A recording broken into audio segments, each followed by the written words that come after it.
আসসালামু আলাইকুম, শুভ সকাল। তো কিছুদিন ধরে আমাদের এখানে বৃষ্টি হচ্ছিল, কিন্তু আজ আকাশ একদম পরিষ্কার। তাই মা সব জামা কাপড় কেচে ছাদে মেলে দিয়েছে।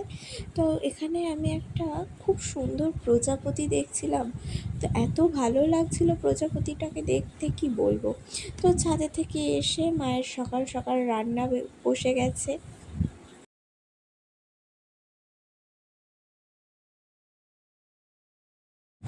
যাই হোক, মা এখানে রান্না বান্না করছে। আর আজ তো আমার সেলাই ক্লাস ছিল, তো সেলাই ক্লাসে যাব বলে রেডি হচ্ছিলাম। আর সেই সময় পেঁপে গাছ থেকে পাকা পেঁপে পড়ে গেছে। তো আমাদের গাছে সব পাকা পেঁপে খালি পাখি খেয়ে নিচ্ছে।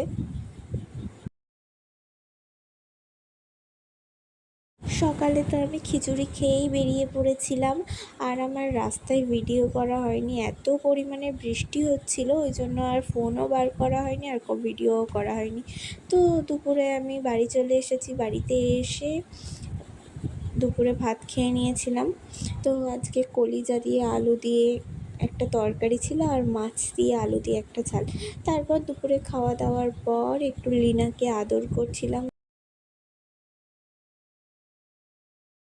তারপর তো আমি আর লিনা দুজনেই ঘুমিয়ে পড়েছিলাম। ঘুম থেকে উঠে আমি আর মা একটু পাকা পেঁপে কেটে খেয়েছিলাম। আজ থেকে তো আমাদের টিউশন পড়া শুরু, তো ওই জন্য সন্ধেবেলা তো পায়েলে চলে এসেছে। আজ পড়া আছে আমাদের, তো এখনও স্যার আসেনি, তাই জন্য আমি একটু ভিডিও করছিলাম। সো আজকের ভিডিও এতটুকুই, দেখা হবে নেক্সট ভিডিওতে। আল্লাহ হাফেজ।